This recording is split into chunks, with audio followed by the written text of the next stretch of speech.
Waalaikumsalam warahmatullahi wabarakatuh.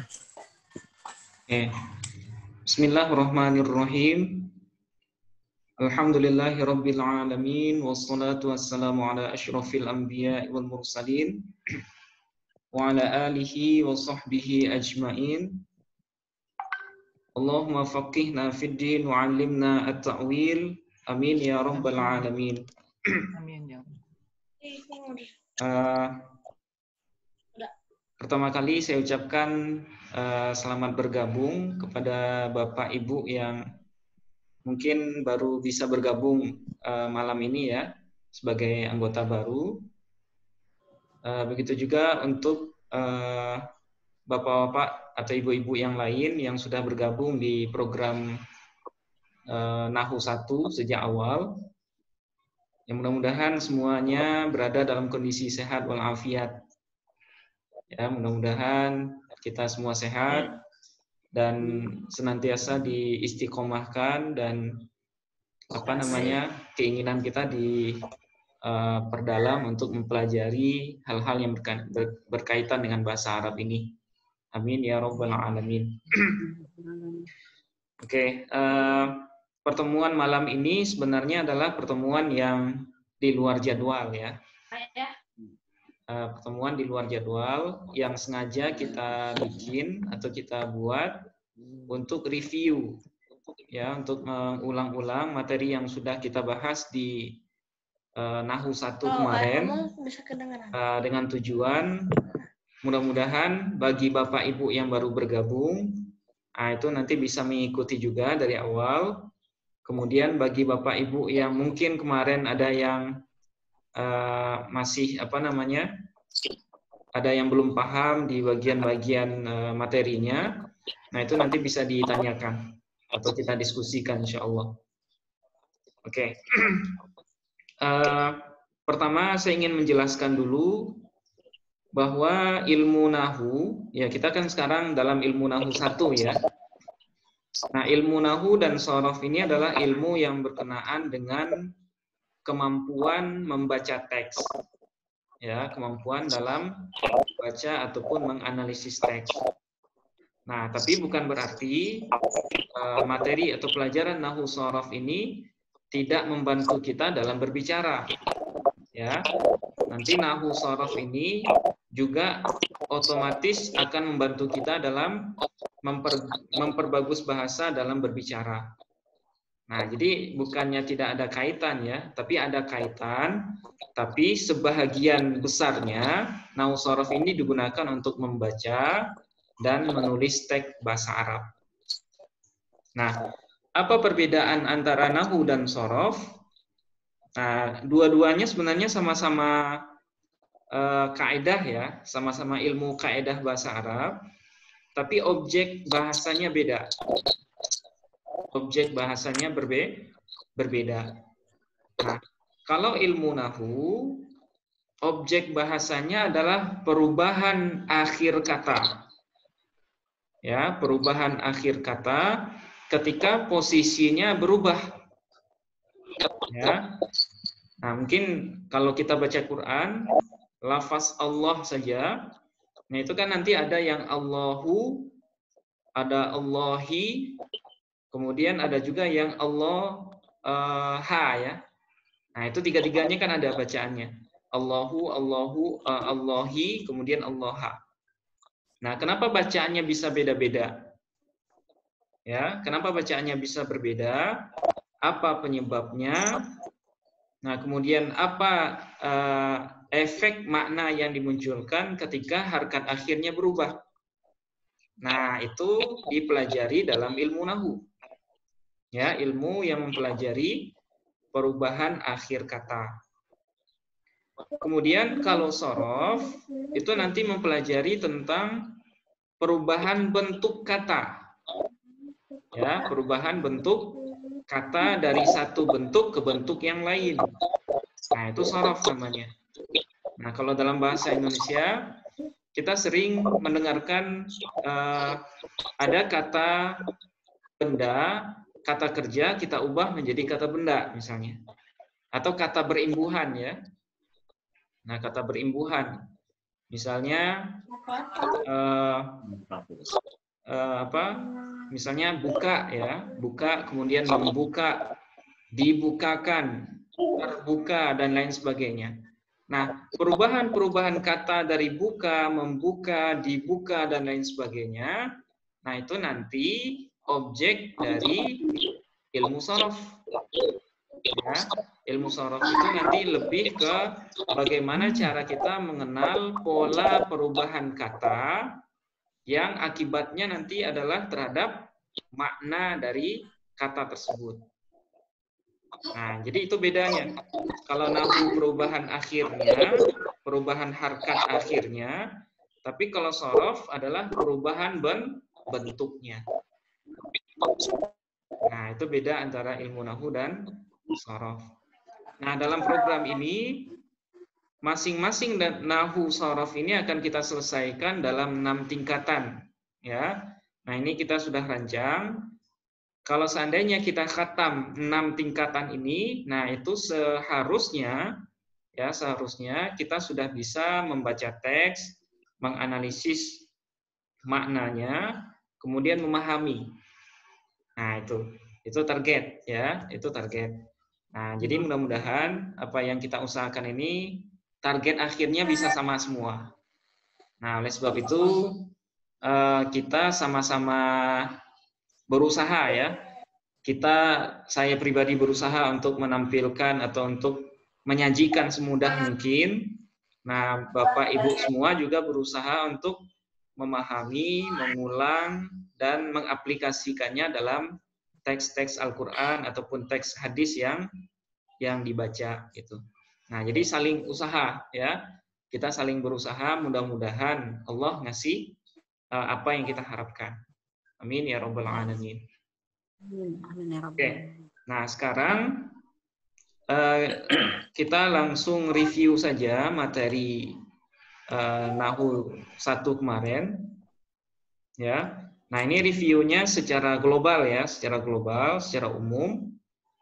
Nah, adapun hal-hal yang nanti mungkin Bapak Ibu ragu ya atau mungkin kurang jelas, nah itu nanti kita siapkan waktu untuk tanya jawab. Kemudian juga ada latihan sederhana nanti ya yang akan kita bahas. Oke. Pertama, kita akan mereview persamaan istilah dasar antara bahasa Arab dengan bahasa Indonesia. Nah, seperti yang saya bilang di awal, di pertemuan awal Nahwu 1 kemarin itu, bahwa ketika kita menguasai tata bahasa satu bahasa tertentu, artinya kita berpotensi besar untuk bisa menguasai bahasa Arab. Ya. Jadi modal bahasa yang kita punya sekarang, nah itu adalah modal terbesar untuk kita bisa memahami bahasa lain. Nah, kenapa? Karena antara bahasa Arab dengan bahasa Indonesia itu dia mempunyai persamaan-persamaan yang cukup banyak. Ya, dia punya persamaan yang cukup banyak. Walaupun nanti ada bedanya yang sifatnya lebih ke istilah ya, lebih ke istilah. Tapi kalau istilah umumnya, nah antara bahasa Arab dengan bahasa Indonesia itu bisa kita bahasakan sama gitu. Nah, jadi Bapak Ibu semua nggak usah khawatir. Wah, bahasa Arab itu sulit. Enggak. Ya. Dia tetap jadi bahasa manusia. Tetap menjadi bahasa manusia. Jadi dia bukan bahasa bahasa yang bukan bahasa kita. Artinya bahasa Arab itu bisa kita kuasai. Nah, pertama dulu kita sudah bahas persamaan antara istilah dasar bahasa Arab dengan bahasa Indonesia. Nah, oke. Nah, kita mulai dari unsur yang paling kecil. Nah, unsur yang paling kecil dalam bahasa kita, dalam bahasa Indonesia, itu kan kita sebut dengan abjad ya, Bu ya. Abjad. Nah, abjad yang dimulai dari A, B, C, D, E sampai Z yang jumlahnya ada 26 ya, 26 atau 27 gitu. Nah, jadi unsur terkecil dalam bahasa kita disebut abjad. Kalau dalam bahasa Arab, unsur paling kecil ini disebut dengan al-huruf al-hijaiyah.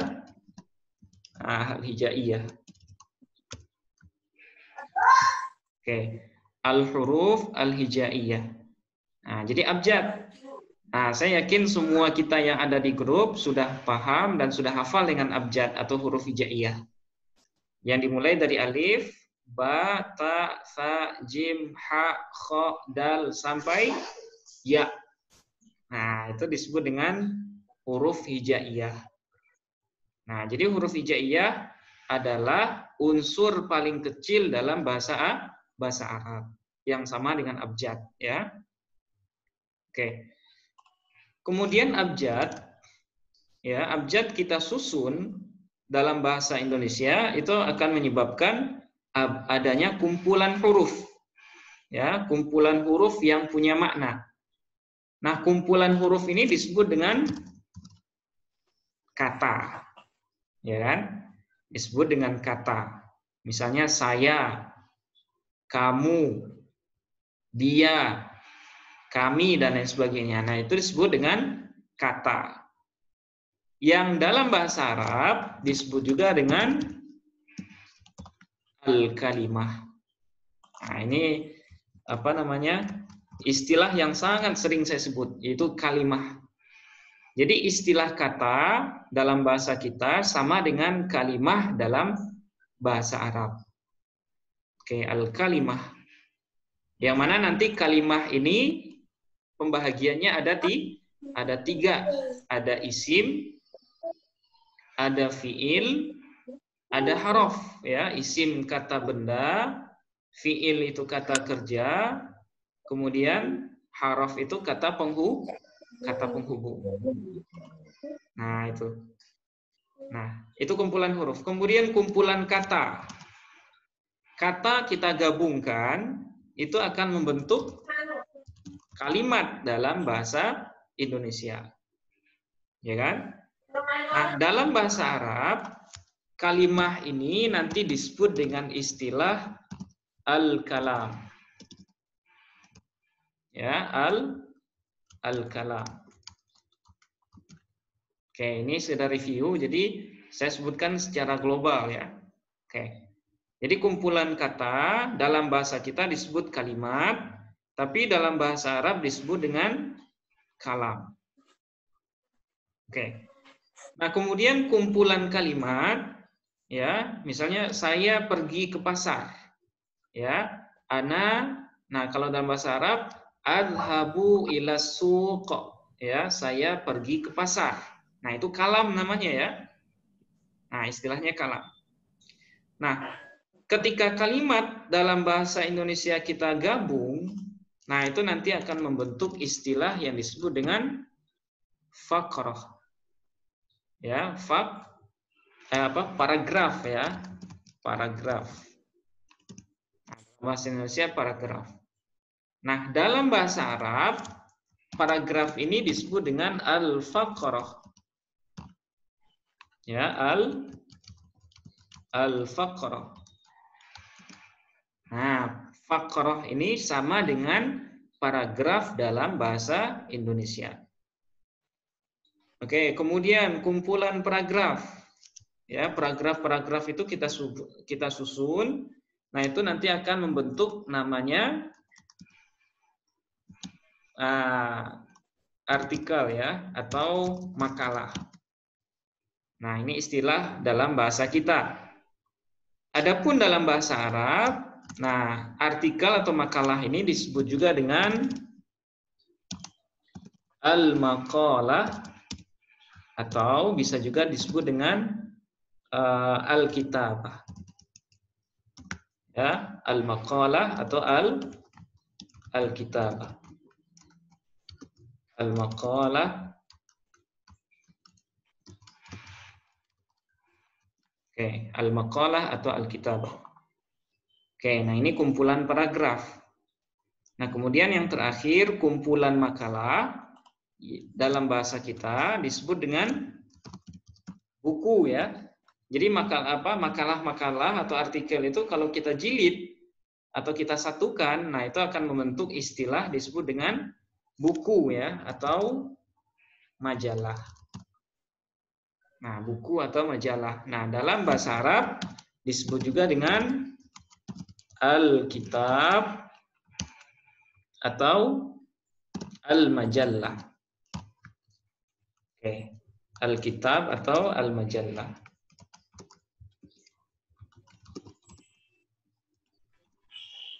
Oke. Nah, ini unsur persamaan istilah antara bahasa Arab dengan bahasa Indonesia.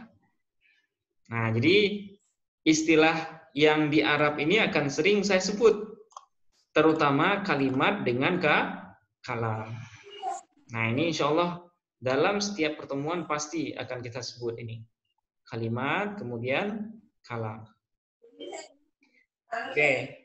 Nah, kita tahu bahwa kalimat tadi adalah kumpulan dari huruf hijaiyah, ya kan? Kumpulan dari huruf hijaiyah. Nah, sekarang kita rinci di sini pembahagian kalimat.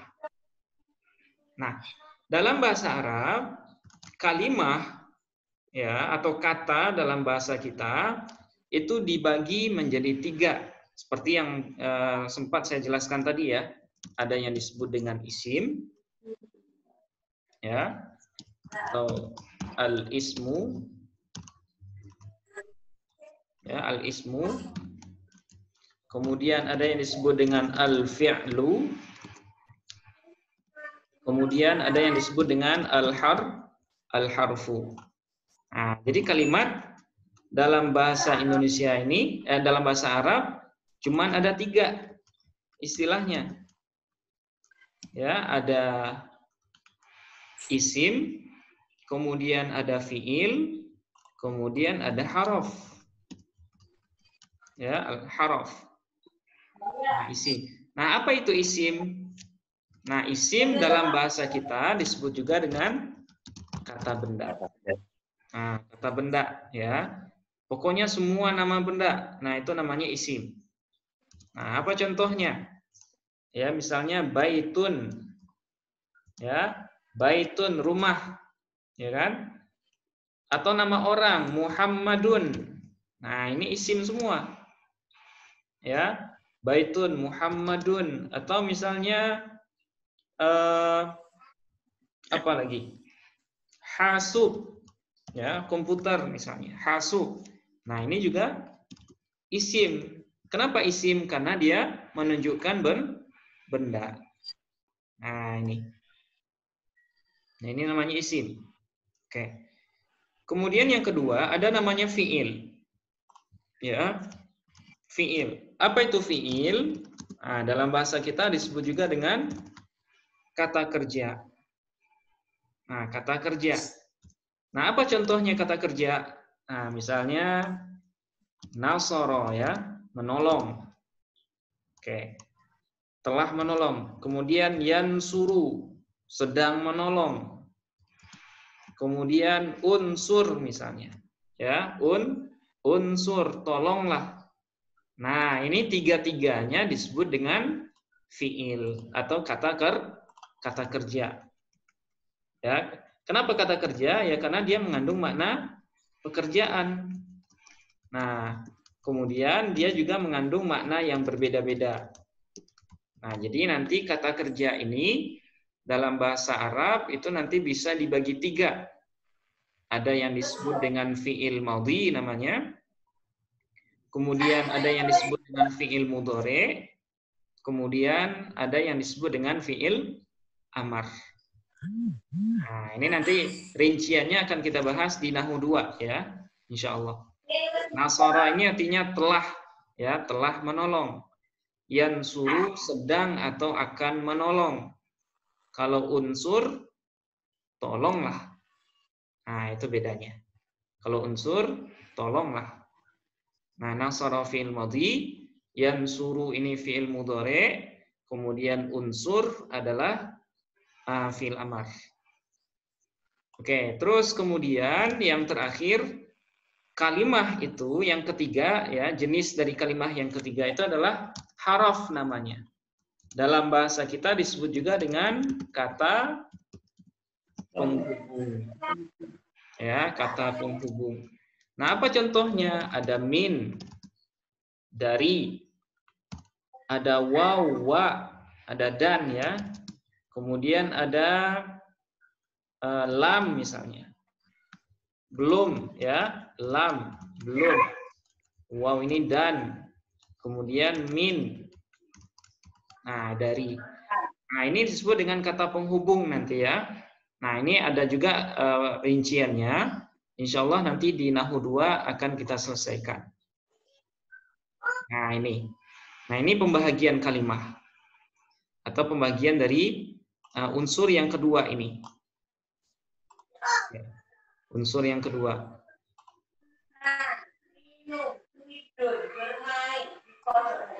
Oke. Jadi kalimah ada tiga. Ada isim, ada fiil, kemudian ada haraf. Nah, sekarang kita masuk ke pembahagian kalam. Setelah kita tahu pembahagian kalimat, nah sekarang kita masuk pembahagian kalam. Ya, pembagian kalam. Oke. Nah, pembagian kalam. Nah, secara umum kalam ini ya, atau yang di dalam bahasa Indonesia disebut dengan kalimat, secara umum dia terbagi dua. Ya, kalam dalam bahasa Arab terbagi dua. Yang pertama disebut dengan al-jumlah al-ismiyah. Ya, al-jumlatu al-ismiyah. Nah, ini bentuk kalam atau kalimat yang pertama dalam bahasa Arab ya. Al-jumlatul ismiyatu. Jumlah ismiyah. Nah, dalam bahasa Indonesia, jumlah ismiyah ini disebut juga dengan kalimat nominal. Nah, yang di grup tadi pernah saya singgung ya. Nah, ini disebut dengan jumlah ismiyah. Yang dalam bahasa Indonesia disebut dengan kalimat nominal. Oke. Nah, ini satu. Kemudian yang kedua, kalam itu ada juga yang disebut dengan al-jumlah al-fi'liyah. Ya, al-jumlatu al-fi'liyatu. Nah, al-jumlah al-fi'liyah. Ya, kalau yang pertama jumlah ismiyah, yang kedua disebut dengan jumlah fi'liyah. Jumlah fi'liyah. Nah, dalam bahasa kita, jumlah fi'liyah ini disebut juga dengan ya, kalimat verbal. Ya, kalimat verbal. Oke. Nah, ini disebut ini adalah pembahagian kalam ya, atau pembahagian kalimat. Nah, sekarang tentu kita bertanya, apa bedanya jumlah ismiyah dengan jumlah fi'liyah? Nah, di sini saya bikinkan pengertiannya. Kalau jumlah ismiyah yaitu kalam. Nah, kalam tadi adalah kumpulan dari kalimah ya. Nah, jadi jumlah ismiyah adalah kalam yang diawali oleh isim. Nah, ini namanya jumlah ismiyah, kalam yang diawali oleh isim. Nah, jadi kalau seandainya kalimat itu di awalnya isim, ya, kata benda, maka jumlahnya disebut dengan jumlah ismiyah. Tapi kalau kalimat itu diawali oleh kata kerja, nah ini, ya, jumlah fi'liyah, yaitu kalam yang diawali oleh fi'il. Nah, ini namanya jumlah fi'liyah. Nah, itu bedanya ismiyah dengan fi'liyah. Kalau jumlah fi'liyah, kalam yang diawali oleh kalimat fi'il, kata kerja. Nah, itu bedanya. Oke. Nah, sekarang apa rumus kalimatnya atau rumus kalamnya? Kalau dalam bahasa Indonesia, susunan kalimat itu kan cuma satu, ya, Bapak Ibu semua. Ada yang apa susunannya? Subjek, predikat, objek, kemudian keterangan, ya kan? SPOK, subjek, predikat, objek, dan keterangan. Tapi dalam bahasa Arab, ya, pola kalimat itu, nah itu nanti dibagi dua, jumlah ismiyah dengan jumlah fi'liyah. Nah, masing-masing punya pola yang beda. Kalau jumlah ismiyah, ya, kalau jumlah ismiyah, polanya diisi oleh mubtada. Jadi kata pertamanya disebut dengan mubtada. Kemudian kata keduanya disebut dengan khobar. Ya, mubtada, kemudian kata keduanya disebut dengan khobar. Kemudian kata ketiganya, nah ini cuman keterangan saja. Ya, keterangan. Mubtada, khobar, keterangan. Nah, apa itu mubtada? Nah, tadi Ibu Maryam pernah minta ini ya penjelasan. Mubtada ya itu bahasa kitanya subjek. Ya, mubtada bahasa kitanya adalah subjek, tapi subjek dalam bentuk jumlah ismiyah. Kemudian khobar. Apa ini khobar? Khobar adalah predikat. Nah, ini. Jadi jumlah ismiyah itu cukup diisi oleh dua kata saja. Ya, kata pertama disebut mubtada, kemudian kata kedua disebut dengan khobar. Nah, seperti itu. Nah, contoh misalnya dalam kalimat, ya. Dalam kalimat.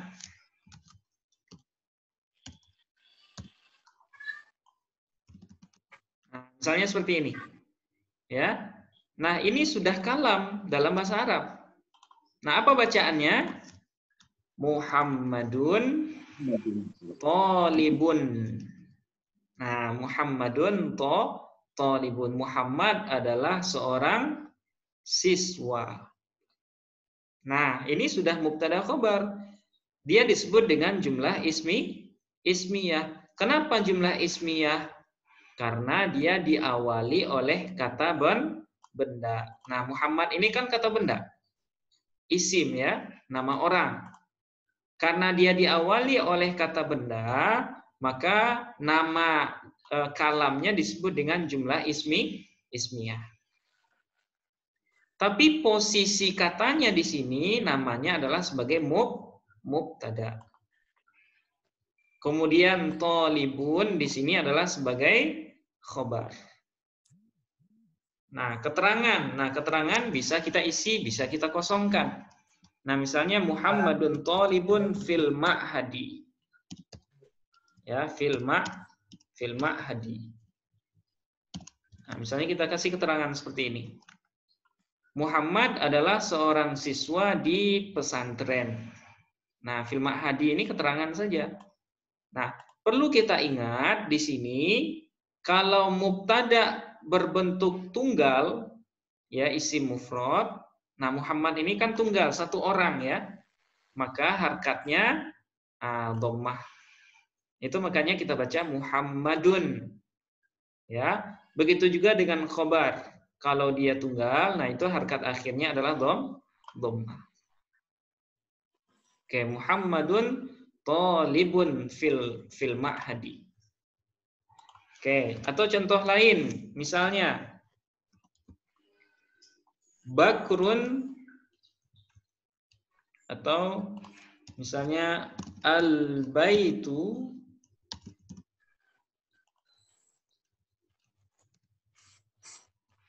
Nah, misalnya ini. Al-bait. Nah, karena dia mubtada, maka kita hakati dhammah. Jadi al-baitu kabiron atau kabirin, Bapak Ibu. Kabirun ya. Karena tadi saya bilang mubtada atau khobar kalau dia tunggal maka harkatnya dhammah. Nah, itu makanya al-baitu kabirun. Jadi walaupun kata ini tidak ada harkatnya, kalau kita tahu posisinya sebagai mubtada, maka tinggal kita kasih dhammah saja walaupun nggak ada syakal atau tidak ada barisnya. Nah, al-baitu kabirun. Ya, al-baitu kabirun. Nah, al-baitu sebagai mubtada, kemudian kabirun sebagai khobar. Rumah itu besar. Oke. Nah, ini rumus dari jumlah ismiyah. Nah, sekarang bagaimana kalau jumlah fi'liyah? Nah, kalau jumlah fi'liyah rumusnya agak beda sedikit. Ya. Kalau ismiyah tadi mubtada dengan khobar. Kalau jumlah fi'liyah rumusnya kata pertamanya fi'il. Ya, fi'il. Kemudian kata keduanya fa'il disebut dengan fa'il. Kemudian kata ketiganya disebut dengan maf'ul bih. Ya, maf'ul bih. Al-fi'lu, kalau ini fa'ilu. Ya, kalau ini al-maf'ul atau maf'ul bih saja boleh.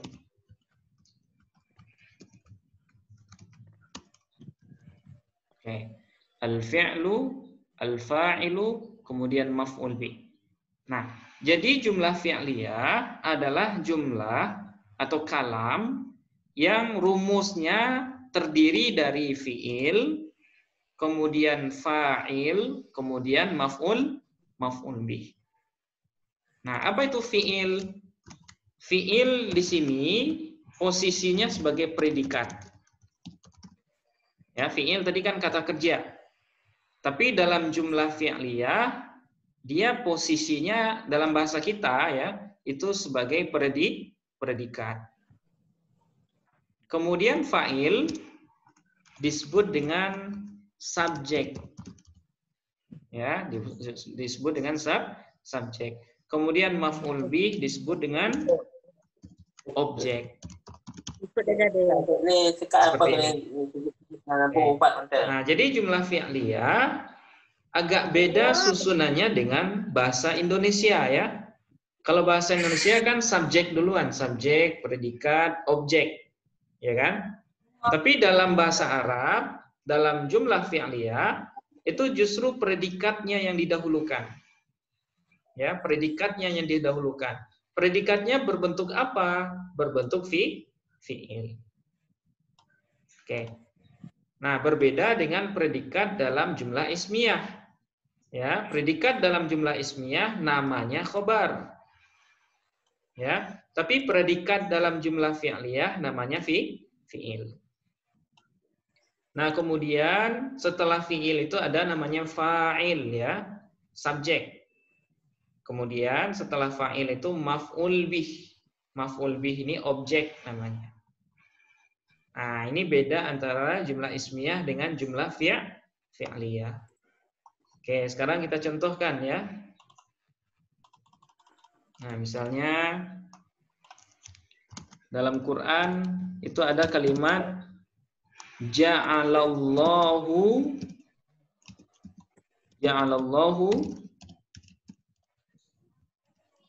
al-Ka'bah. Ya kan? Al-Ka'bah. Nah, ini sudah jumlah fi'liyah namanya. Ja'alallahu al-Ka'bata. Nah, ini. Ya, ja'ala telah menjadikan, Allah sebagai pelaku, Allah telah menjadikan Allah al-Ka'bata, Ka'bah. Allah telah menjadikan Ka'bah. Nah, ja'ala di sini adalah fi'il, kemudian Allahu sebagai fa'il, kemudian ka'bata sebagai maf'ul bih. Nah, ini ya. Nah, perlu kita perhatikan di sini kalau fi'il ya, kalau dia fi'il madhi, kalau tunggal dia harkat akhirnya adalah fathah. Harkat akhirnya fathah. Kemudian kalau fa'il ya, kalau fa'il kalau dia tunggal, nah harkatnya adalah dhammah. Sama dengan mubtada dan khobar. Oke. Kemudian ka'bata. Ka'bata sebagai maf'ul bih. Jadi maf'ul bih itu kalau dia tunggal, maka harkatnya fathah. Ka'bata. Oke, atau contoh lain. Fataha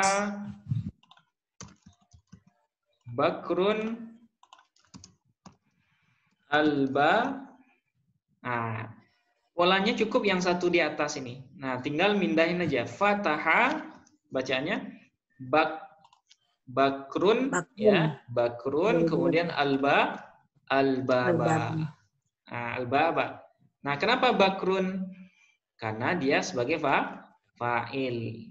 Fa'il kalau dia tunggal itu harkatnya dhammah. Oke, kemudian Albaba. Kenapa kita baca Albaba? Karena dia sebagai maf'ul bih.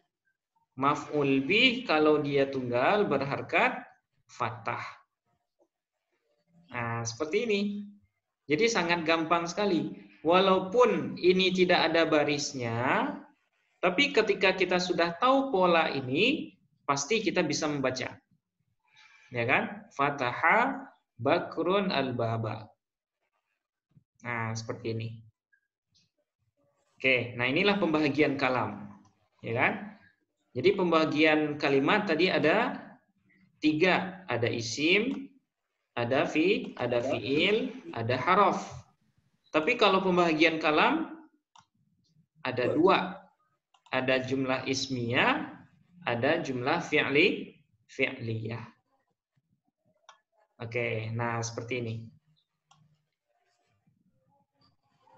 Oke, kita sudah masuk pembagian kalam. Oke, nah sekarang kita masuk. Nah, sekarang kita akan review kalimat tadi kan ada 3 ya. Ada 3, ada isim, ada fi'il, ada haraf. Nah, masing-masingnya ini punya rincian. Ya, punya rincian. Nah, kenapa orang banyak yang gagal dalam belajar bahasa Arab? Karena mereka nggak paham dengan rincian isim, fi'il, dan haraf. Nah, oleh sebab itu, syarat mutlak bagi kita untuk memahami bahasa Arab itu harus memahami rincian isim, fi'il, dan haraf. Nah, sekarang kita akan bahas rincian isim. Ya, rincian isim. Nah, jadi materinya bertahap dari yang paling mudah kemudian kita kembangkan gitu ya. Nah, sekarang kita akan bahas isim dulu.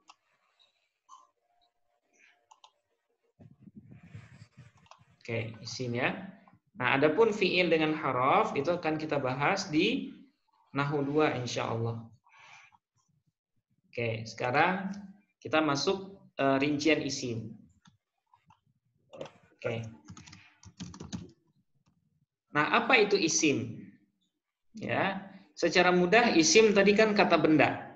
Ya kan? Kata benda. Nah, secara rincinya gimana? Nah, isim itu adalah kata yang mengandung atau kalimah ya. Kalimah yang mengandung makna benda ya atau nama dan tidak disertai oleh keterangan waktu. Nah, ini yang disebut dengan isim. Ya, kalimah yang mengandung makna benda atau nama, baik nama orang atau nama tempat, dan tidak disertai oleh keterangan waktu. Oke, nah ini namanya isim. Nah, seperti misalnya contoh yang tadi. Contohnya, Misalnya qalamun, ya, qalamun pulpen, ya. Atau misalnya baitun, rumah. Atau Ahmad, nama orang. Nah, dan lain-lain. Nah, ini semuanya disebut dengan isim. Karena dia mengandung makna benda atau nama, ya, nama orang, dan tidak disertai oleh keterangan waktu. Nah, jadi isim dia tidak mengandung makna sedang, makna telah, atau makna akan. Ya, dia tidak mengandung keterangan waktu. Nah, itu yang disebut dengan isim. Nah, di dalam bahasa Arab, bagaimana cara kita menandai isim?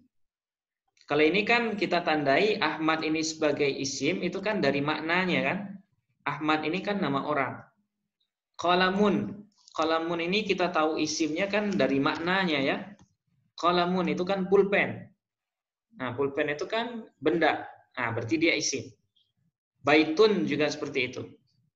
Nah, sekarang pertanyaannya, bagaimana cara kita menandai isim kalau dia dalam wujud bahasa Arab? Ya, kalau dia dalam bentuk bahasa Arab. Qalamun, dari mana kita tahu qalamun ini isim? Nah, caranya adalah dengan mengetahui tanda-tandanya. Nah, apa saja tanda-tanda isim? Yang pertama itu ada namanya khofat. Ya, khofat. Nah, apa itu khofat? Baris bawah. Ya, baris bawah. Nah, jadi kalimat yang berbaris bawah, nah itu kemungkinan besar itu adalah isim. Misalnya minal masjidi. Ya, minal masjidi. Nah, ini adalah isim masjidi. Kenapa dia isim? Ya, karena dia berharkat kasroh. Oke. Nah, ini khofat namanya. Oke, kemudian yang kedua ada namanya tanwin. Nah, tanwin ya. Jadi kalau kalimat atau kata itu bertanwin, maka dia pasti isim. Karena fiil dengan haraf itu tidak pernah bertanwin. Nah, misalnya qalamun seperti yang tadi ya. Qalamun. Nah, qalamun ini isim. Ya kan? Kenapa isim? Karena dia bertanwin. Nah, jadi setiap kata yang bertanwin itu pasti isim. Oke, terus alif lam. Nah, alif lam. Setiap kata yang beralif lam itu juga isim. Nah, misalnya al-baitu kabirun. Ya kan? Seperti contoh yang pertama tadi, al-baitu kabirun. Nah, al-baitu kabirun. Nah, al-baitu, nah ini adalah isim. Ya. Kenapa isim? Karena dia beralif lam. Nah, jadi setiap kata yang ada alif lamnya pasti isim. Kemudian didahului oleh huruf jar.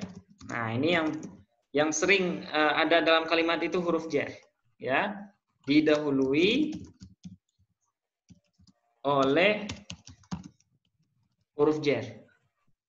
Nah, apa itu huruf jar? Yaitu huruf yang menjarkan atau yang membarisbawahkan kata setelahnya.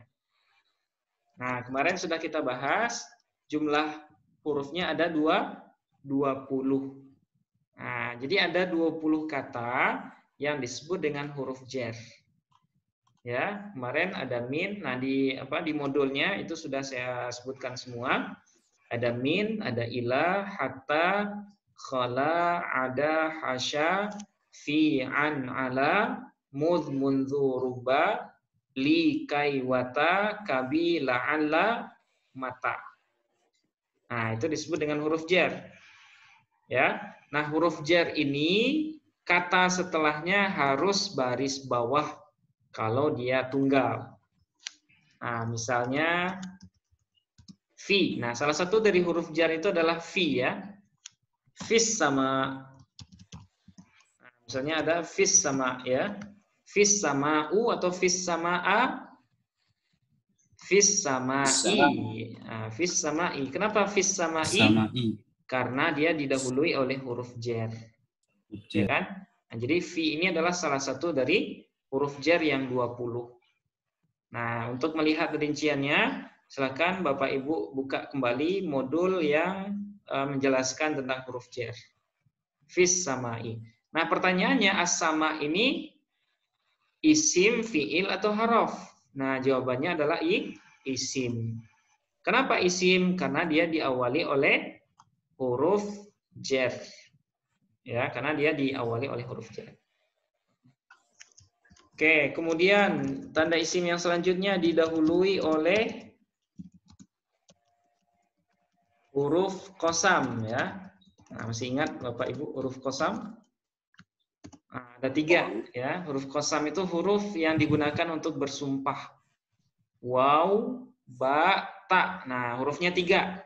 Waw, ba, ta. Ya, disebut qasam kenapa? Karena dia digunakan untuk bersumpah. Wallahi. Nah, contohnya adalah wal laili.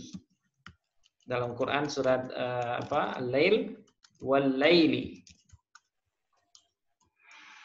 Nah, wal laili demi malam. Nah, waw ini disebut dengan huruf qasam. Ya, disebut dengan huruf qasam. Kenapa huruf qasam? Ya, karena dia bermakna demi, sumpah. Jadi kalimat al-laili ini adalah isim karena diawali oleh huruf qasam. Oke, kemudian didahului oleh huruf nida. Nah, masih ingat Bapak Ibu semua huruf nida? Ada? Ya. Ada 7 ya huruf nida. Huruf yang digunakan untuk manggil orang. Nah, itu disebut dengan huruf nida. Dia ada 7 ya, sudah kita sebutkan juga di modul itu. Ada ya, ada a, ada ai, ada a, ada aya, ada haya, kemudian ada wa. Nah, wa-nya panjang. Nah, itu disebut dengan huruf nida. Nah, contohnya ya Adam. Ya Adamu. Nah, ya Adamu. Nah, Adamu ini adalah isim. Kenapa isim? Karena diawali oleh huruf ya atau huruf nida. Nah, oke. Jadi Adam, nah perlu diingat kemarin kalau sesudah huruf nida ini ada satu kata, kata setelahnya itu adalah dhammah tanpa tanwin. Tapi kalau sesudahnya ada 2, misalnya ya Rasul, nah seperti ini. Kalau sesudah huruf nida ya ini ada 2, wahai. Nah, wahai Rasulullah. Nah, bacaannya adalah ya Rasulullahi. Ya Rasulullahi. Jadi kata pertamanya kita fathahkan, kemudian kata keduanya kita kasrohkan. Nah, ini ya Rasulullah.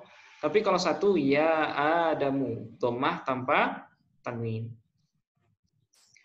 Oke, kemudian yang ketujuh tanda isim juga adalah idhofah. Ya, idhofah. Nah, apa itu idhofah? Gabungan dari mudhof dan mudhofun ilaih. Itu disebut dengan idhofah. Nah, dalam bahasa kita idhofah ini disebut juga dengan kata majemuk. Ya, kata majemuk. Nah, misalnya kalau dalam bahasa Indonesia ya, rumah sakit.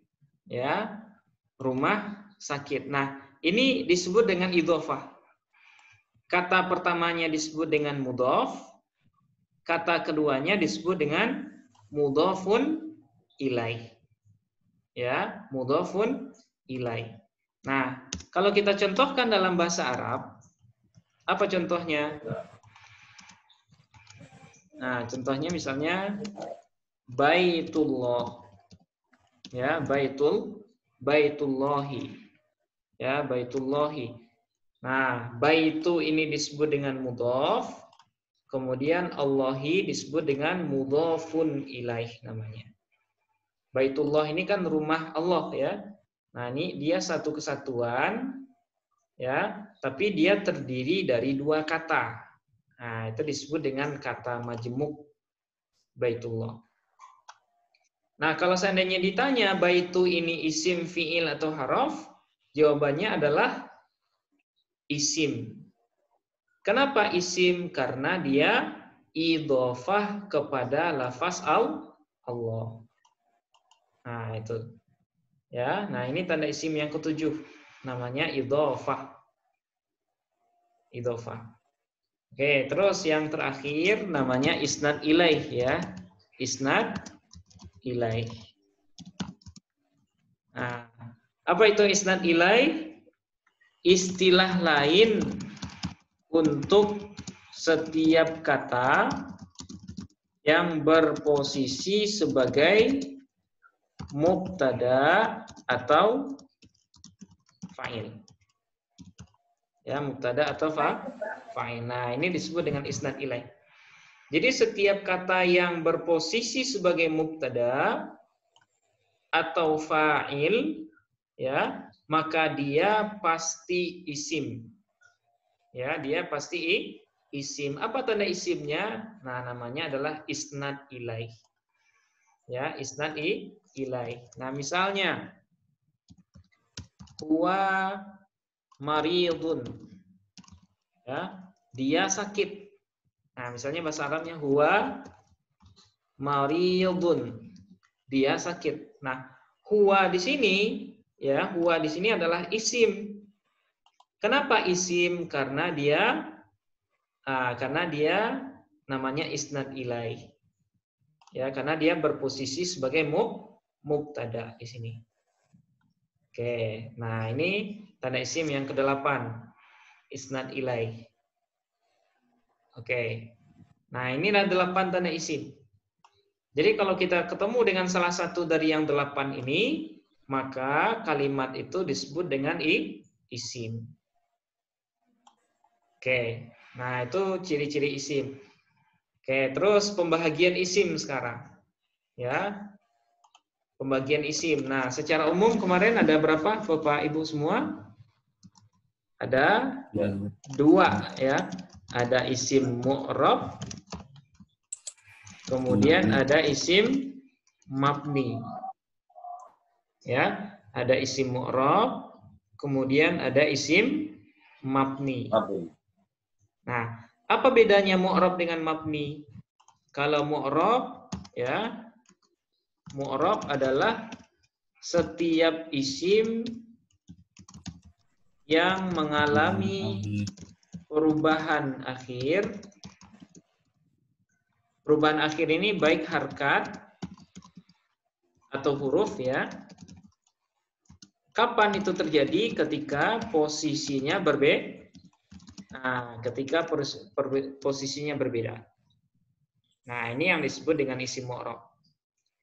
Isim yang mengalami perubahan akhir. Nah, kalau perubahan akhir mungkin bisa harkat, bisa huruf ya. Nanti yang berubah itu bisa harkatnya atau bisa hurufnya. Nah, kapan perubahan itu terjadi? Yaitu ketika posisinya berbeda. Nah, misalnya ketika dia menjadi subjek, nah harkatnya dhammah. Kemudian ketika dia menjadi objek, harkatnya fathah. Nah, itu namanya isim mu'rab.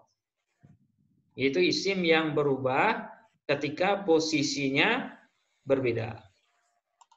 Nah, contoh yang paling gampang kemarin kita contohkan Ja'a Muhammadun ya. Ja'a Muhammadun.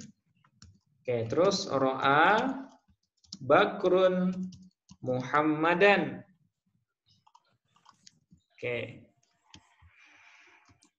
Ra'a Bakrun Muhammadan. Kemudian Marra Bakrun bi Muhammadin. Oke. Ja'a Muhammadun. Oke, Muhammad telah datang. Ya. Nah, Kenapa di sini Muhammadun? Karena posisinya di sini sebagai fa'il dari ja'a. Nah, itu makanya bacaannya Muhammadun. Seperti yang kita jelaskan di awal tadi. Fa'il kalau dia tunggal, harkat akhirnya adalah dhammah. Tapi pada contoh yang kedua, Ra'a Bakrun Muhammadan. Si Bakar telah melihat Muhammad. Ya, Bakar telah melihat Muhammad. Nah, kenapa pada contoh kedua Muhammadan? Karena posisinya berbeda dengan Muhammadun yang pertama.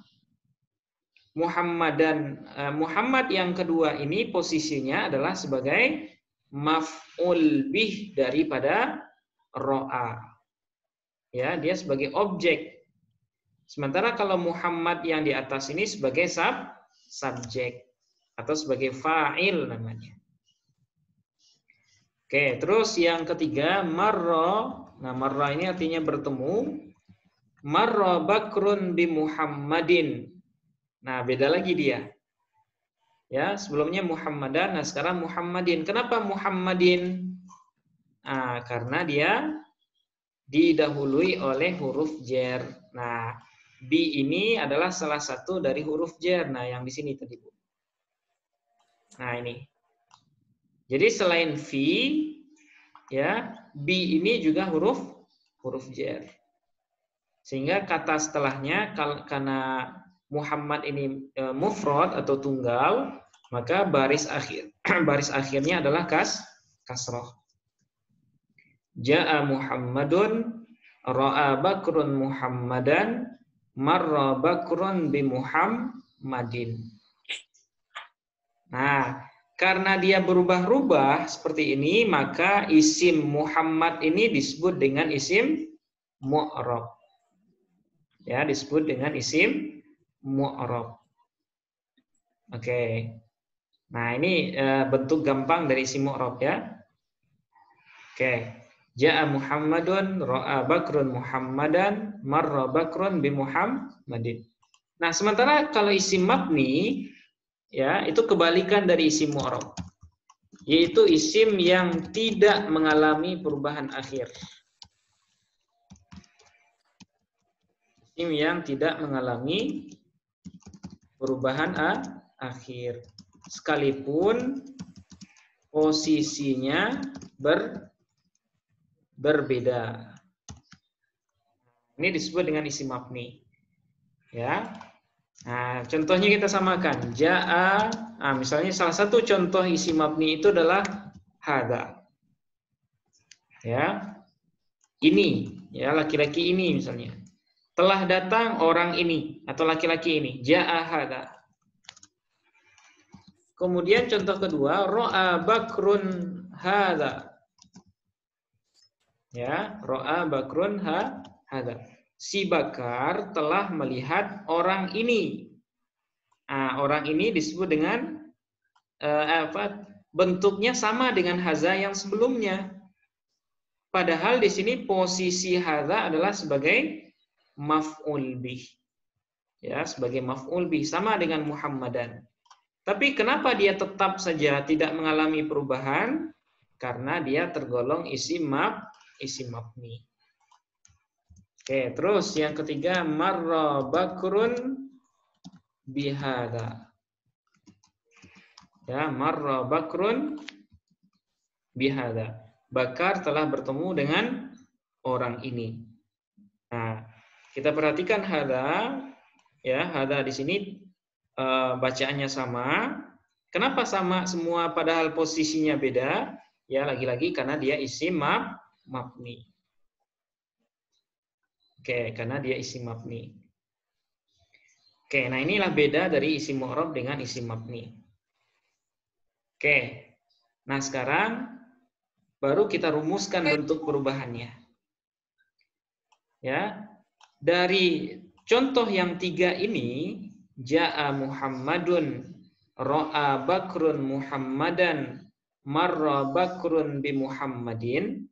Ya, ada dun dan din. Ya, ini kan 3 ya.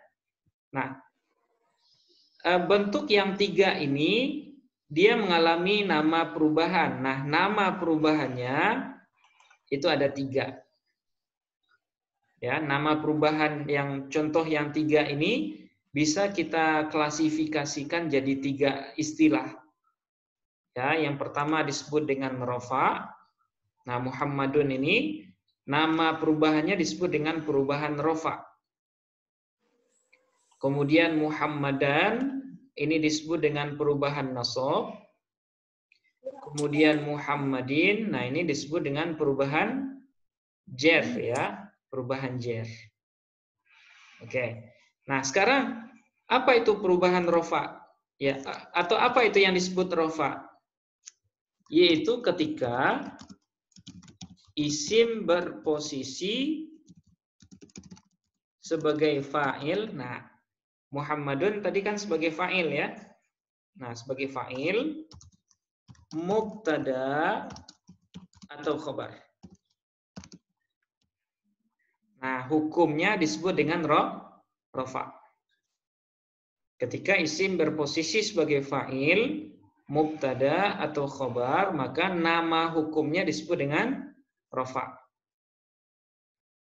Oke. Nah, jadi Muhammadun ini posisinya sebagai fa'il, hukumnya disebut dengan rofa. Nah, seperti itu. Hukumnya disebut dengan rofa. Oke, kemudian nasab. Ya, Muhammadan. Nah, Muhammadan. Nah, dia disebut dengan i'rab nasab. Nah, sekarang apa itu nasab? Yaitu kondisi ketika isim berposisi sebagai maf'ul bih. Nah, ini nama hukumnya adalah nasab. Jadi kalau Muhammadan ya, kalau kita analisis, Muhammadan posisinya sebagai maf'ul bih, hukumnya disebut dengan nasab. Ya, hukumnya disebut dengan nasab. Oke. Nah, kemudian yang ketiga Muhammadin. Nah, Muhammadin nama hukumnya disebut dengan jar. Ya, jar. Nah, apa itu jar? Yaitu kondisi ya ketika isim berposisi sebagai sebagai misalnya Muhammadin sebagai majrur. Nah, istilahnya majrur dengan huruf jar ya atau qasam. Nah, ini Muhammadin dia kan baris bawah ya. Nah, ini nama perubahannya namanya adalah jar. Nah, sehingga jar itu adalah sebuah kondisi ketika isim berposisi sebagai majrur dengan huruf jar. Nah, ini nama posisinya adalah majrur dengan huruf jar atau huruf qasam, atau ketika menjadi mudhafun ilaih. Nah, ini disebut dengan i'rab jar ya. I'rab jar.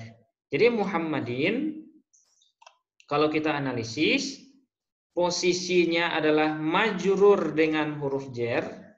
Majrur itu artinya dijarkan ya, dijarkan oleh huruf jar. Kemudian hukumnya adalah jar. Nah, ini bentuk perubahan dari isim mufrad. Ya, bentuk perubahan dari isim mufrad. Ada rofa, ya, rofa itu hukum untuk fa'il, mubtada dan khobar. Kemudian nasab itu adalah nama hukum untuk maf'ul bih. Kemudian jar itu adalah nama hukum untuk kata yang majrur dengan huruf jar atau qasam, atau ketika kata itu menjadi mudhafun ilaih. Nah, ini ya. Nah, ini bentuk perubahan isim mu'rab. Nah, bentuk perubahan yang 3 ini. Oke. Nah, sekarang yang terakhir pembahagian isim mu'rab. Nah, jadi isim mu'rab tadi kan isim yang mengalami perubahan akhir ya. Nah, isim mu'rab ini pembahagiannya semuanya ada 10. Ada 10. Nah, semuanya sudah kita bahas kemarin di pertemuan kemarin itu. Yang pertama ada namanya isim mufrad, ya. Isim mufrad. Oke. Apa itu isim mufrad? Kata tunggal, ya. Kata tunggal. Nah, itu disebut dengan isim mufrad atau yang mengandung makna satu. Oke, isim mufrad. Nah, ketika isim mufrad ini rofa, nah rofa tadi apa rofa? Ketika dia menjadi fa'il, mubtada atau khobar, ya, maka tanda rofaknya tadi dhammah, ya. Jadi kalau isim mufrad ini rofa, maka harkat akhirnya nanti adalah dhammah. Tapi ketika dia nasab, ya, ketika nasab itu tanda nasabnya kemarin apa? Fathah, ya Pak, ya. Fathah. Oke, kemudian ketika jar itu tanda jarnya adalah kasroh. Nah, tanda jarnya adalah kasroh. Oke. Nah, apa contohnya isim mufrad ini? Misalnya Muhammad, nama orang. Ya, Muhammadun.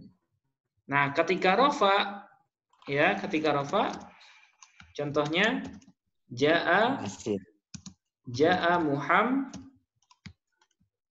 Muhammadun, ya.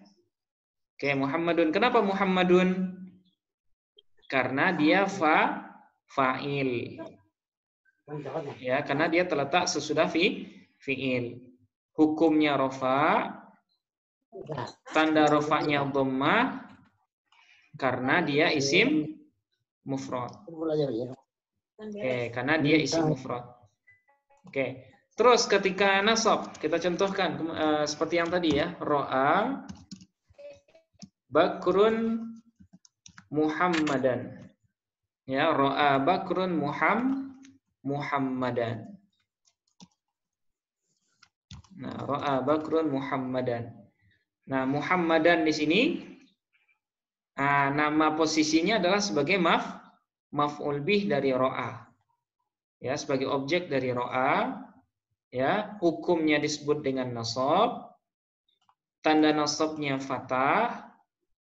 Ya, kenapa fathah? Karena dia isim mufrad. Ya, karena dia isim mufrad.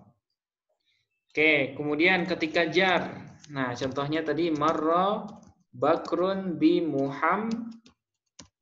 Muhammadin.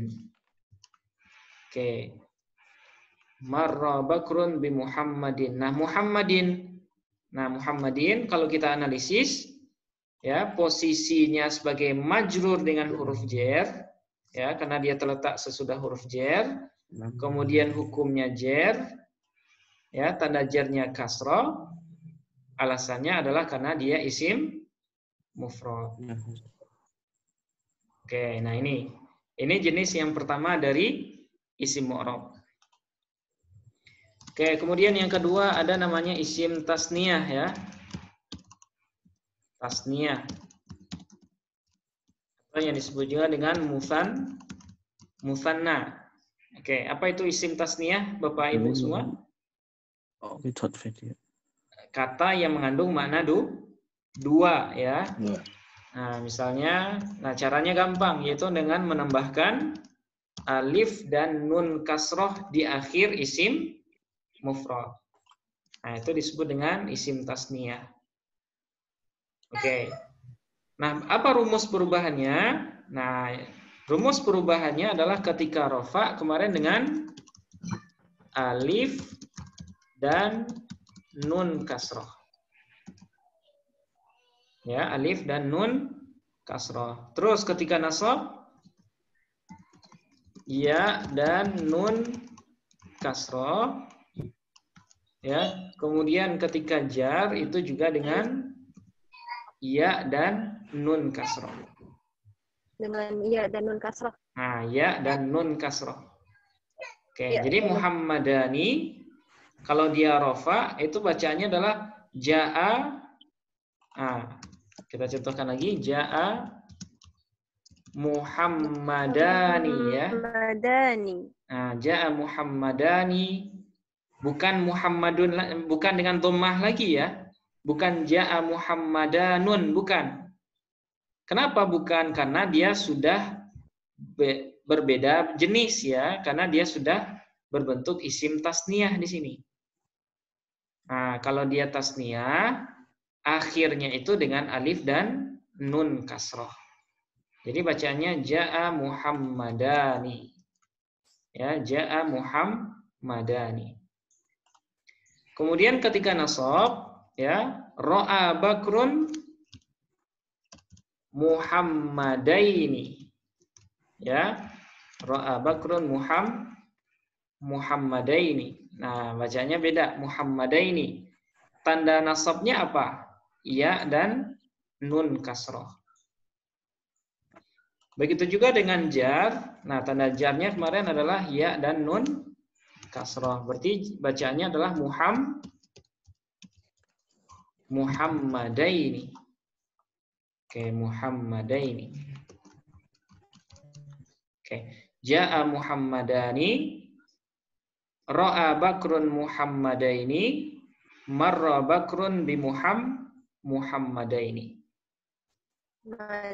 Oke, nah ini yang kedua ya, namanya isim tasniyah. Kemudian yang ketiga ada namanya jamak.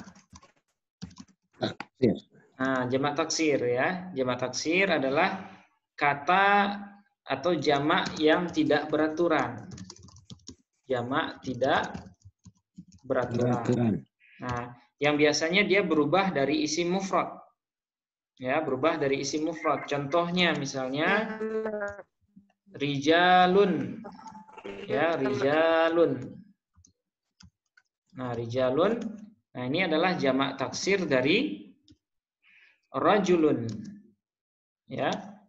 Rijalun ini artinya adalah beberapa orang laki-laki. Nah, dia selalu berubah dari bentuk mufrad. Ya, berubah dari bentuk mufrad, kemudian terjemahannya selalu dengan menggunakan beberapa ya. Jadi rijalun ini artinya adalah beberapa laki-laki. Oke. Nah, apa rumus perubahannya jamak taksir? Nah, rumusnya sama dengan isim mufrad.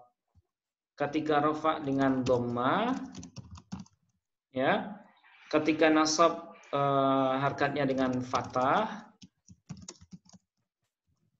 Kemudian ketika jar itu dengan kasroh. Nah, ini jamak taksir ya.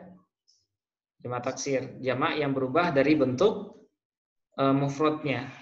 Oke, contohnya apa? Jaa rijalun. Nah, kalau dia jadi fa'il berarti bacaannya rijalun. Oke. Kemudian ketika dia nasab itu bacanya rijalan karena dengan fathah. Kemudian ketika jar itu bacaannya adalah dengan rijalin. Oke, rijalun, rijalan, kemudian rijalin. Oke, nah ini yang ketiga. Kemudian yang keempat kemarin jamak muzakkar salim ya, jamak muzakkar salim. Oke, apa itu jamak muzakkar salim? Jamak khusus laki-laki. Ya, jamak khusus untuk laki-laki. Nah, itu disebut jamak muzakkar salim. Nah, apa cirinya? Nah, biasanya dengan menambahkan waw dan nun di akhir isim mufrad. Nah, itu contoh atau cara menjadikan isim itu menjadi jamak mudzakkar salim. Nah, apa contohnya? Muhammaduna. Ya, Muhammaduna.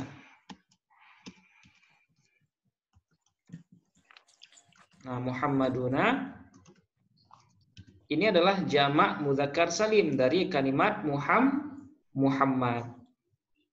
Nah, tandanya adalah ada waw dan nun di akhirnya.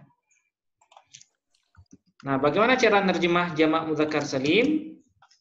Nah, caranya adalah dengan menambahkan banyak ya. Banyak Muhammad. Nah, jadi Muhammaduna banyak Muhammad ya, banyak orang yang namanya Muhammad. Nah, contoh lainnya kafiruna, mu'minuna, jalisuna. Nah, itu semuanya disebut dengan jamak mudzakkar salim. Nah, rumusnya kemarin dengan ketika rafa dengan waw dan nun fathah ya. Ketika nasab dengan ya dan nun fathah. Kemudian ketika jar juga dengan ya dan nun fathah. Nah, ketika rafa dengan waw dan nun fathah, berarti bacaannya kalau muslimun berarti muslimuna ya. Ja'a muslimuna. Oke, terus ketika nasab muslimina. Ya, muslimina. Jadi ketika dia menjadi objek, bacaannya adalah muslimina. Kemudian ketika dia jar juga dengan ya dan nun, muslimina. Oke, nah ini jamak muzakkar salim namanya, Bapak Ibu semua ya. Muhammaduna, kalau di sini muslimuna, muslimina, muslimina. Oke, sedikit lagi yang kelima apa jamak muannas salim. Ya, jamak muannas salim. Nah, apa ini jamak muannas salim? Jamak khusus perempuan. Nah, jadi yang bisa dijamak muannaskan hanya kalimat yang mengandung makna muannas atau perempuan ya. Nah, misalnya muslimatun. Nah, jamak muannasnya dengan menambahkan alif dan ta di akhir. Nah, muslimatun. Nah, ini sudah jadi jamak muannas. Kalau muslimatun saja, nah ini artinya seorang muslimah ya, seorang muslim perempuan. Tapi kalau muslimatun, nah ini artinya banyak muslimah. Banyak muslim perempuan. Nah, caranya hanya menambahkan alif dan ta di akhir isim mufrad. Muslimatun, kayak mu'minatun, kafiratun, soimatun, dan lain-lain. Nah, ini namanya jamak muannas salim. Nah, karena dia mu'rab, maka dia punya rumus perubahan kemarin ya. Oke, ketika rafa dengan dhamma, ketika nasab dan jar itu dengan kasroh. Nah, ketika nasab dan jar itu dengan kasroh. Nah, contohnya misalnya ketika rafa bacanya muslimatun. Ya, ketika rafa muslimatun. Oke, terus ketika nasab muslimatin. Ya, muslimatin. Jadi kalau dia jadi maf'ul bih itu muslimatin. Nah, begitu juga ketika jar atau ketika didahului oleh huruf jar, nah itu bacanya adalah muslimatin. Nah, sama muslimatun, muslimatin, muslimatin. Oke, ini jamak muannas salim ya. Oke, terus yang keenam. Nah, ini saya ringkas saja. Yang keenam disebut dengan isim yang 6 ya. Isim yang 6. Oke, apa itu isim yang 6? isim yang tergabung ke dalam lafaz abu, kemudian aku, kemudian hamu, ya kan? Hamu, abu ke aku ke hamu, fu, ya, kemudian fu, kemudian zu, kemudian hanu. Nah, ini disebut dengan isim yang 6.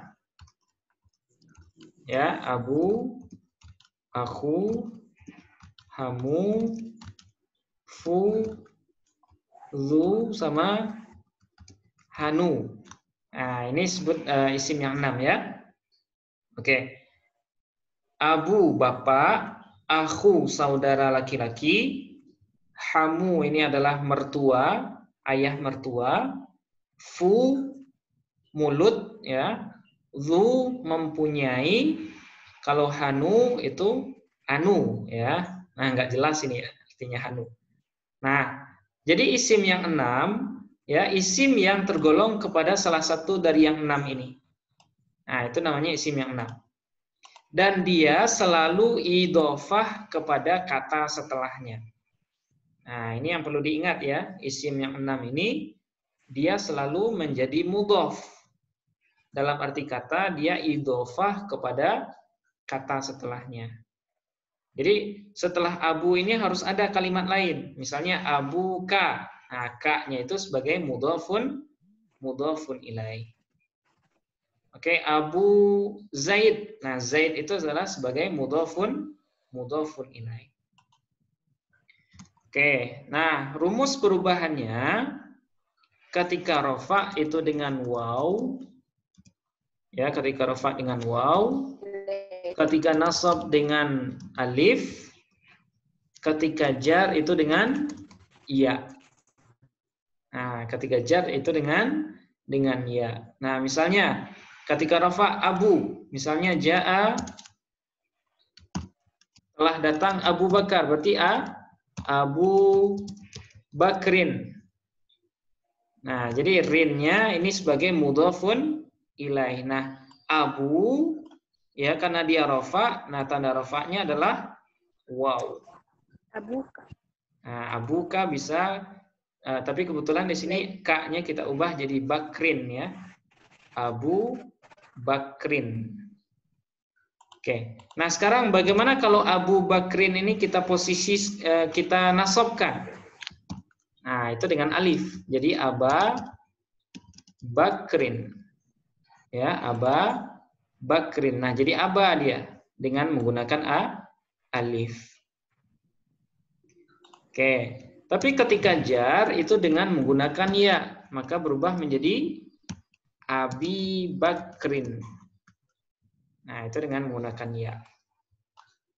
Abi Bakrin. Jadi ada Abu Bakrin, Aba Bakrin, Abi Bakrin.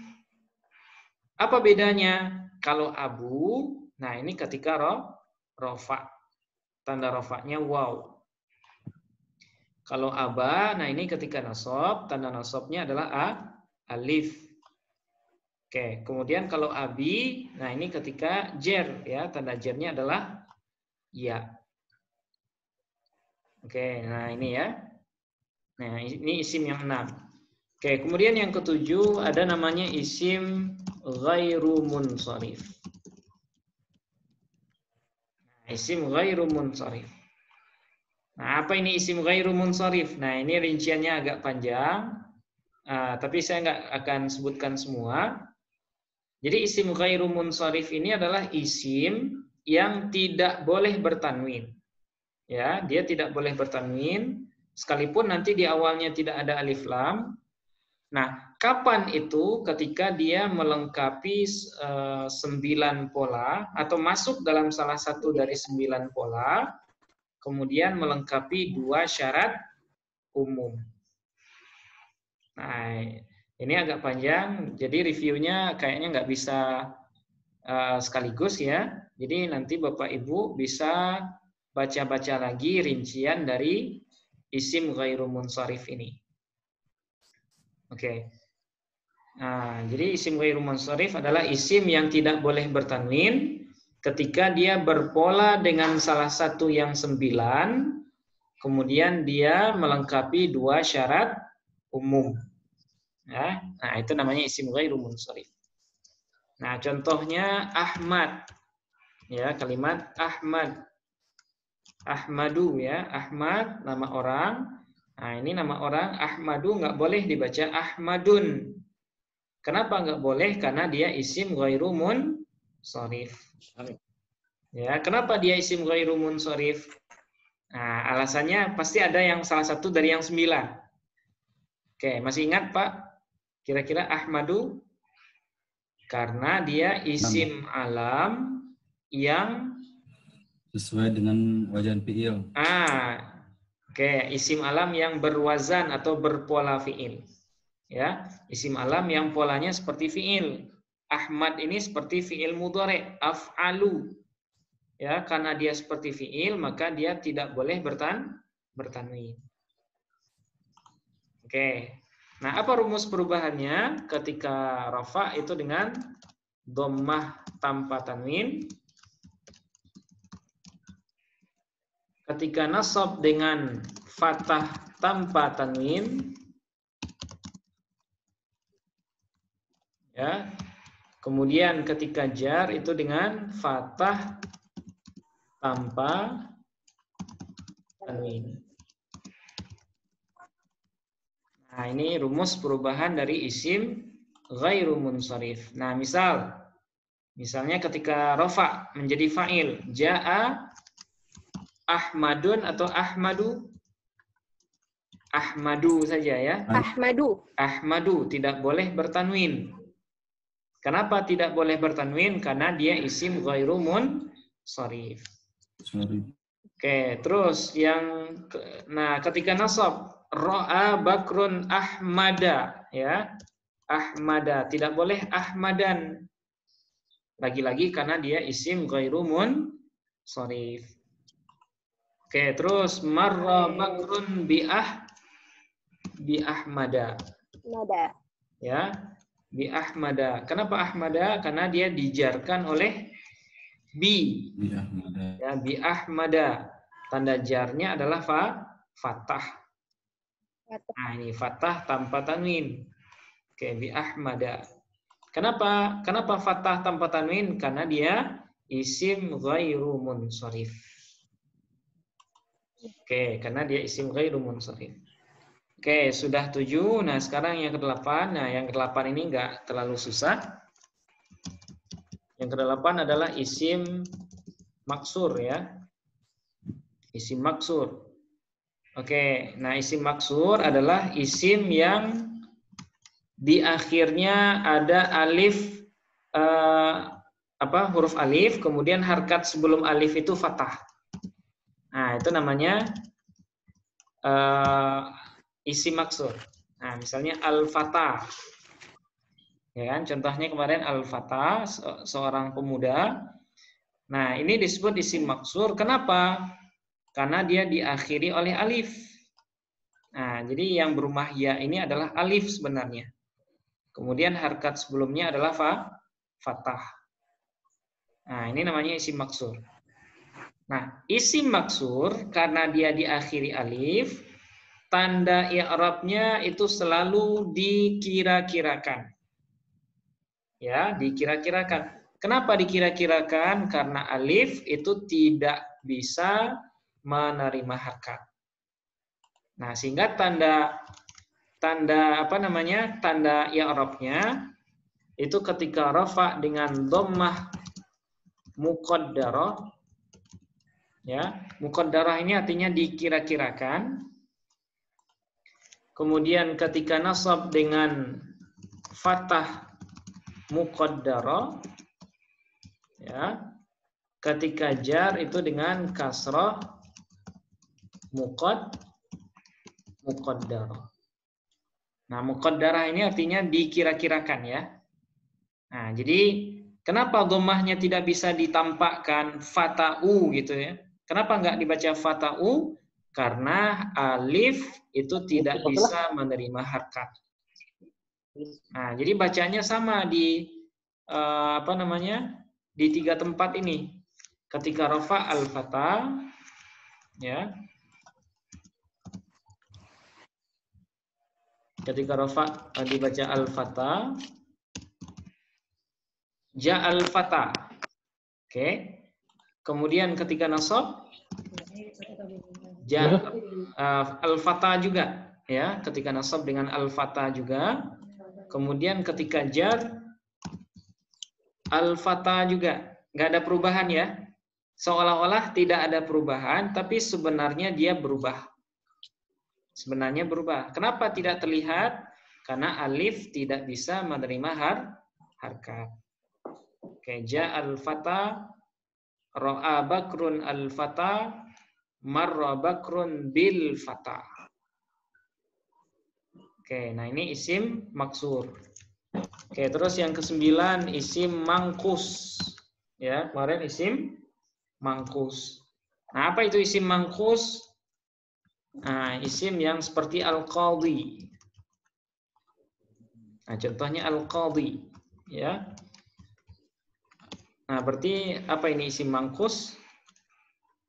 Isim yang diakhiri oleh huruf ya, kemudian harkat sebelumnya adalah kasroh.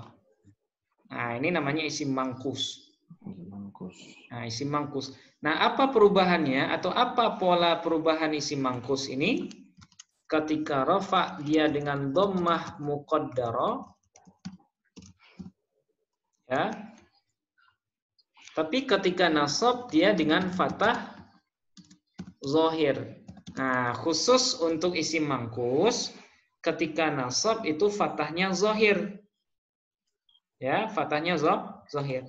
Kemudian ketika jar ini adalah dengan kasrah muqaddarah.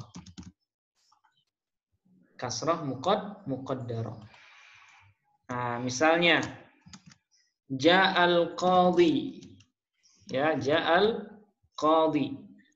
Nah, qadhinya sebagai fa'il ya. Tapi apakah boleh kita baca qadhiyu? Tidak boleh. Ya, tidak boleh. Kenapa tidak boleh? Karena tanda rafa'nya adalah dhammah muqaddarah. Nah, kenapa muqaddarah? Nah, alasannya karena ya, huruf ya itu dia berat menerima harkat dhammah dan kasrah. Nah, itu makanya muqaddarah. Tapi ketika nasab, nah itu dia fathahnya zahir. Nah, fathahnya zahir. Misalnya ra'a bakrun al-qadhiya. Jaro jadi di bae. Ya, al-qadhiya. Nah, qadhiya. Nah, kenapa dizahirkan fathahnya? Karena fathah di atas huruf ya adalah ringan. Yang berat itu dhammah dengan kasrah saja. Nah, ketika jar itu dengan al-qadhi saja ya. Al-qadhi, bukan al-qadhiyi. Karena kalau dikasrahkan, nah itu berat. Oke. Nah, ini isim mangkus. Kemudian yang terakhir, tergolong mu'rab juga isim yang idhofah kepada ya mutakallim. Nah, ini yang terakhir ya. Isim yang idhofah kepada ya mutakallim. Nah, apa ini ya mutakallim? Yaitu ya yang bermakna kepemilikan saya. Ya, namanya ya mutakallim. Nah, misalnya qalamun. Kalau dikasih ya mutakallim jadinya adalah qalami. Ya, qalami. Pulpenku. Ya, misalnya baitun dimasuki ya mutakallim, baiti. Ya, baiti. Oke, kemudian misalnya anakku, waladun dimasuki ya mutakallim menjadi waladi. Nah, anakku. Nah, khusus untuk isim yang idhofah kepada ya mutakallim, nah dia sama persis rumusnya dengan isim maksur. Ya, sama persis dengan isim maksur. Ketika rafa dengan dhammah muqaddarah, ketika nasab dengan fathah muqaddarah. Oke, kemudian ketika jar juga dengan kasrah muqaddarah. Nah, jadi bacaannya sama. Misalnya waladi ya. Telah datang anakku. Ja'a waladi. Nah, tanda rafa'nya adalah dhammah muqaddarah. Kenapa muqaddarah? Karena ya ini pasangannya adalah kasrah huruf sebelumnya. Nah, itu makanya ja'a waladi. Kemudian ketika nasab ra'a bakrun waladi, tetap juga waladi ya dengan ya. Kemudian ketika jar itu bacanya juga waladi. Oke. Jadi tanda jarnya adalah kasrah muqaddarah. Oke, seperti ini ya. Review materi. Saya kira ini lumayan padat. Jadi nggak semuanya saya jelaskan. Ini materi selama 8 sesi ya. Tentunya nggak detail. Nah, detailnya bisa Bapak Ibu lihat di yang pertama modul yang sudah kita bagikan. Kemudian iringi dengan video rekaman di setiap sesi. Nah, itu nanti untuk melihat rinciannya. Nah, ini kira-kira ini materi untuk Nahwu 1. Kira-kira ada pertanyaan atau ada yang ragu? Nah, silakan Bapak Ibu tanyakan dulu. Oke, sebelum Sedikit kita aja, Pak Ustaz. Assalamualaikum. Assalamualaikum Pak Ustaz. Waalaikumsalam Pak. Silakan Pak Aji ya. Kalau lafaz Allah itu isim ghair munsharif, kategorinya yang mana gitu? Terima kasih Pak. Oh, oke, baik. Lafaz Allah. Nah, apakah Allah itu isim ghairu munsharif? Jawabannya tidak, Pak. Ya. Lafaz Allah itu dia tergolong isim mufrad biasa. Ya, dia masuk golongan isim mufrad. Nah, di sini ya.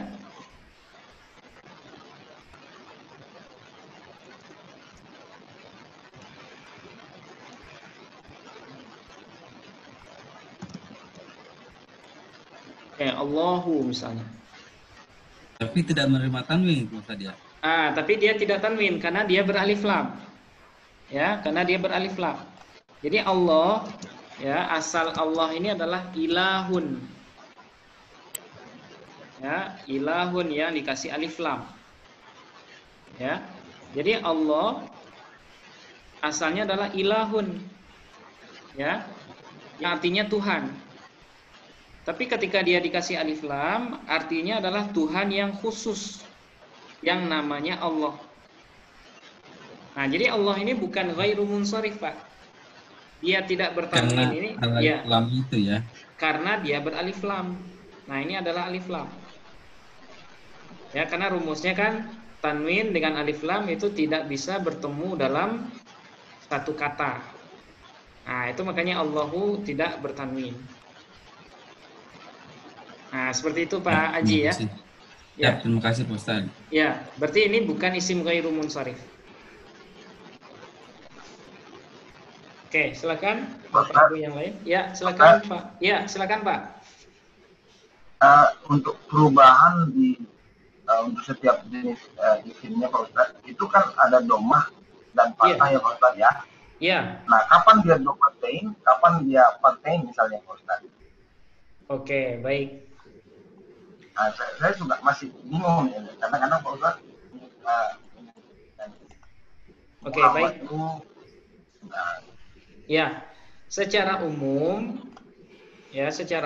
kapan kalimat dhammah ini dhammatain atau kapan dia bertanwin dan kapan dia dhammah saja? Oke. Kita baca dhammah saja secara umum ketika kalimat itu beralif lam. Ya, ketika kalimat itu beralif lam. Nah, misalnya rijalun. Nah, ini kan dhammahnya dhammatain. Kenapa dhammatain? Karena di sini tidak ada alif lam. Nah, kalau di sini ada alif lam, bacaannya adalah ar-rijalu. Nah, gitu Pak. Jadi dhammatain itu tidak bisa menyatu dengan alif lam. Nah, itu makanya ar-rijalu. Tapi kalau dia alif lamnya dibuang, nah baru bacanya rijalun. Ya, rijalun. Nah, tanwin. Ya, karena dia jamak taksir di sini. Kecuali kalau dia isim ghairu munsharif. Kalaupun dia tidak beralif lam, maka dia juga tidak boleh ditanwinkan. Nah, itu Pak yang isim ghairu munsharif tadi. Tapi kalau dia bukan ghairu munsharif, dia dhammatain itu adalah ketika dia tidak beralif lam. Tapi kalau dia beralif lam, maka itu hanya dhammah saja. Nah, seperti itu Pak. Ya. Jadi secara umum dhammatain kalau dia tidak beralif lam. Tapi kalau dia beralif lam berarti dhammah saja. Ya. Nah, ini ketentuan ini khusus bagi kata yang selain isim ghairu munsharif. Nah, seperti itu Pak Pak Tarigan ya. Makasih Pak Ustaz. Iya, sama-sama Pak. Pak nanya. Oke, silakan Mbak. Rahma.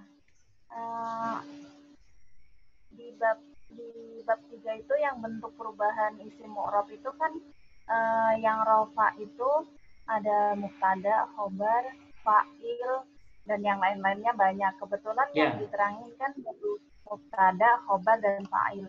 Yang lain itu emang belum nyampe babnya atau pada saatnya nanti akan diterangin atau gimana Pak? Oke, baik Mbak Rahmah ya. Di sini isim mu'rab dibaca rafa kapan? Yaitu ketika isim itu berposisi sebagai fa'il, mubtada atau khobar. Oke. Kenapa di sini hanya saya sebut 3?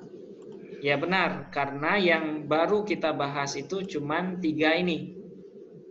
Ya, karena yang sudah kita bahas dalam kalimatnya baru 3. Nah, padahal sebenarnya semuanya ada 7 ini, Mbak. Ya, ada 7. Nanti kita bahas di waktunya. Ada fa'il, ada naibul fa'il, ada mubtada, ada khobar, ada isim kana, ada khobar inna, kemudian ada tawabi' namanya. Nah, nanti semuanya akan kita bahas di waktunya dan sesuai dengan tingkatannya. Nah, jadi 3 ini kenapa hanya 3? Karena 3 ini yang sering kita temukan dalam bahasan-bahasan sebelumnya.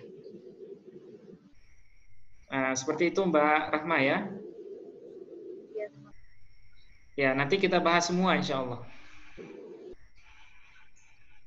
Oke, silakan kalau masih ada. Bisa tanya? Oh iya, silakan Bu Syarifah. Ya. Ya. Ini berkaitan dengan kalimat fi'il ya. Iya, silakan. Berkaitan dengan kalimat fi'il. Iya. Ini ganjaran saya. Kalimat fi'il itu kan ada madhi, mudhari, sama amal gitu ya. Iya. Kemudian dari penjelasan buku pun yang saya tahu itu dari 3 tersebut katanya yang mu'rab itu cuma mudhari gitu ya. Iya. Kecuali kalau kemasukan non jamak nisbah sama non taukid gitu kan.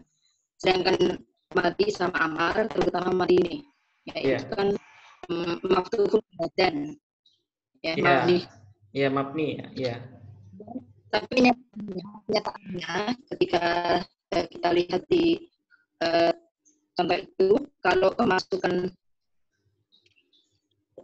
dhamir mutaharrik marfu kemudian waw jamak ataupun non jamak nisbah itu kok juga tidak dibaca parah gitu ya. Iya, iya. Saya tidak dibaca misalnya dorobat dari kok dorobta, dorob tuh kok tidak dorobata atau dorobatu atau misalnya menjadi dorobu seperti itu ya.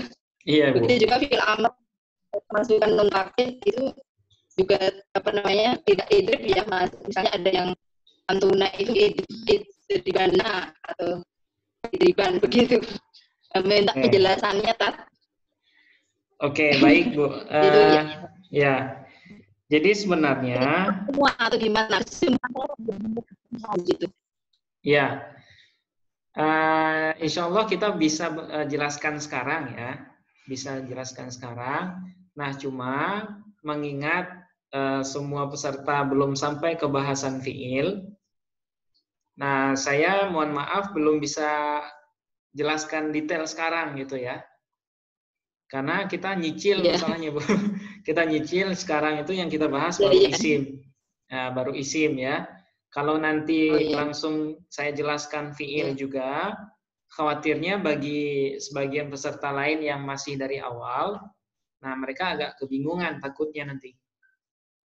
Nah, jadi fiil juga akan kita rincikan nanti. Insya Allah di Nahwu 2 akan kita jelaskan. Jadi fiil itu kan ada juga yang mu'rab, ada juga yang mabni nanti. Yang mu'rab itu hanya fiil mudhari, sementara kalau yang mabni itu adalah fiil madhi dengan fiil amar. Nah, nanti ada rinciannya, Bu. Ya, ada rinciannya. Tapi saya mohon maaf karena kita masih di level Nahwu 1 dan sebagian peserta yang lain itu masih dari awal, dari nol. Nah, itu makanya untuk sekarang belum bisa saya jelaskan. Nah, insya Allah di waktunya di Nahwu 2 insya Allah kita detailkan nanti. Ya Bu ya.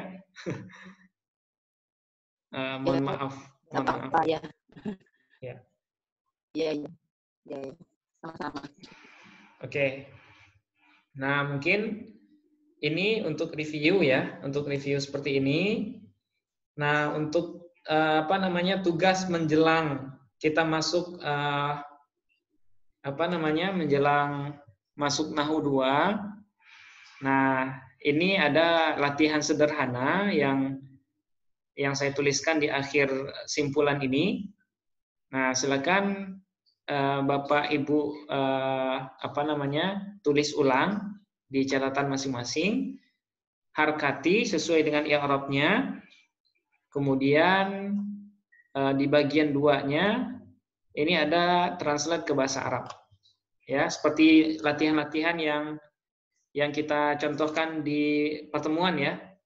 Nah, ada yang mengharkati, kemudian yang kedua ada yang mentranslate ke bahasa Arab. Nah, ini boleh ke jumlah ismiyah, boleh juga ke jumlah fi'liyah. Oke. Nah, seperti ini. Karena niatnya cuma 1,5 jam tadi ya, tapi ternyata agak molor, agak lebih. Nah, jadi ini latihan di rumah ya. Kalau Bapak Ibu sudah ada yang selesai besok, lusa atau beberapa hari ke depan, nah ini boleh difotokan kemudian dikirimkan ke nomor saya. Nanti kalau ada catatan nanti saya jawab dengan voice note. Ya, Bapak Ibu semua, mudah-mudahan review ini bisa mengingatkan bagi yang lupa, kemudian bisa membantu sebagai pemahaman awal untuk yang baru bergabung. Ya, saya yakin ini semuanya nggak bisa dipahami langsung ya. Kita harus nyicil sedikit demi sedikit. Nah, sebagai fasilitas yang kita sediakan, silakan nanti dirujuk lagi video-video rekaman yang detail itu yang 4 ya. Kemudian silakan sesuaikan dengan modul yang sudah kita bagikan. Oke. Mungkin sampai di sini dulu ya Bapak Ibu semua. Mungkin ada yang akan istirahat. Nah, untuk latihan ini sebentar lagi akan saya kirimkan di grup WA. Dan bagi yang selesai, boleh dikirimkan jawaban dari latihan ini ke WA saya. Oke. Kalau modulnya, Zat? Modulnya sudah kita kirimkan setiap kali latihan, Pak, sebenarnya. Bapak belum terima ya? Yang PDF belum, itu, Pak? Karena baru gabung malam ini. Oh iya, yang PDF itu belum dikirimkan admin ya?